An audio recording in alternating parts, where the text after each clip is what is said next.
what's going on? My name is Rashad Jones-Jennings, broker and CEO of Post Pro Real Estate. Today we're going to be talking about buying a home in 2021. Why is that important? Because buying a home in 2021 is night and day from any other market we've ever seen. We have low inventory, very low inventory, to the point where every property is having multiple offers. What happens when we have multiple offers? When you like a house, 30 other people also like that house. So you're competing with 30 people. So today we're going to talk about how to win deals with multiple offers, what to expect, and just being mentally prepared, to go through this process in today's market with low inventory. What does low inventory mean? It means that we're in the seller's market.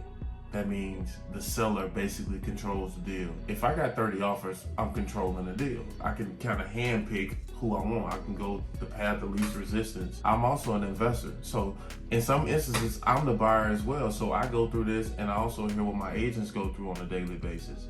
So you're gonna get it from both sides, from when we represent our clients and from when I actually go through the process. For example, I put in an offer on the home, a very strong offer, cash offer, and closing in 10 days. And a couple days went by, and I'm like, man, why haven't anybody reached out to me? They didn't even email me to let me know that they received the offer. Let me call and follow up. So I called and followed up, and they actually had 64 offers on the property, and they said it was impossible to even get through all of them. So they just put all the cash offers at the top, and they took the best cash offer.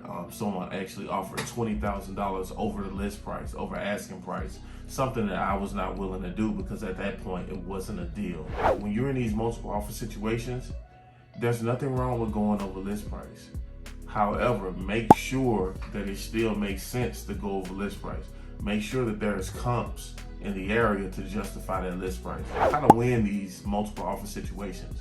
There's different tactics and strategies that you can use versus just going in there and say, hey, here's my offer, and hope for the best. So some of the things that you can do is take out your contingencies. I've seen people take out inspections and financing contingencies. Another way that you can let the seller know that you're very serious, earnest money. Not just any earnest money. It's not about the denomination. Hard earnest money. I mean, it's non-refundable no matter what happens. That's going to let the seller know that you're serious, and that's going to get his attention because let's say if the denomination was $5,000, he knows that no matter what happens, he's going to get $5,000. He's going to be able to pay that mortgage payment if you waste his time and put some of the extra money in his pocket. So having hard earnest money is another way to win out these multiple offer situations. Put in an escalation clause. And the escalation clause is basically saying, hey, we're willing to go up to this amount over list price in these amount of increments. So to break it down, let's do a real life scenario. Let's say the offer price is $200,000, but we have multiple offers.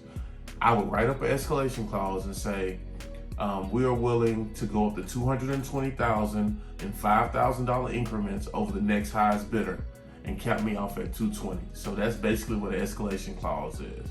But escalation clauses become ineffective when you have multiple people doing escalation clauses. And that was one of the situations I ran into on that deal that had 64 offers. I actually put an escalation clause in the contract, but they become ineffective when you got 15 other escalation clauses, and especially when they're going up above what you're doing. So that's not really the only metric. It's also speed to close. How soon can the seller get his money? It's going to be tough to close anywhere under 21 days. When you have cash, you can close as soon as the title clears. And I do those deals all day myself. But I'm working with investors and things like that and off market.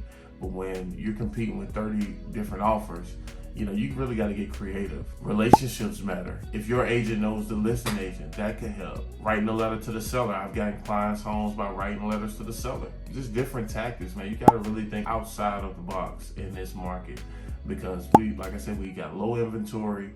There's a ton of buyers. There's not a lot of houses. So the seller gets the pick of the litter. Another tactic that you can use is to shop below your approval amount. So let's say if you're approved for $300,000, you should be looking at houses in the $275, $280 range because you're going to be prepared to go over that list price if you need to. If you're approved for $300,000 and you're in a multiple offer situation, you don't have any room to go up unless you're liquid cash and you can bring that cash to the table. But I would tell you to consult with your lender to make sure that doesn't shift your ratios, because if you're going to use that cash in the bank, maybe that shifts your ratios. Make sure you have enough room in your ratios to pull that cash out and make up the difference. So these are just some of the things, man, you need to look out for when buying a house in 2021. This is not 10 years ago when your mom bought a house. This is not 5 years ago when your brother bought a house. This is now, the rules are different. We're in a seller's market. Inventory has never been as low as this. And I just want to come, drop some jewels on you, educate you, and I want to see you get in the home. I don't want you to get discouraged when you lose out on 3 houses and now you're just kind of scrambling. So I'm preparing you from the jump to go in with strong offers. Those days of taking $20,000 off the price because you feel like it, those days are over. They may spam you if you do that in this market, but these are real life experiences. I'm a buyer as well, so I run into these things as well. And everything that I'm telling you is from experience and not theory. So I think that's it's a little value in that. So, but if you got any questions, leave them in the comments below. If you got any value from this video, like, comment, subscribe, ring the bell to get notified. I'll see you on the next video.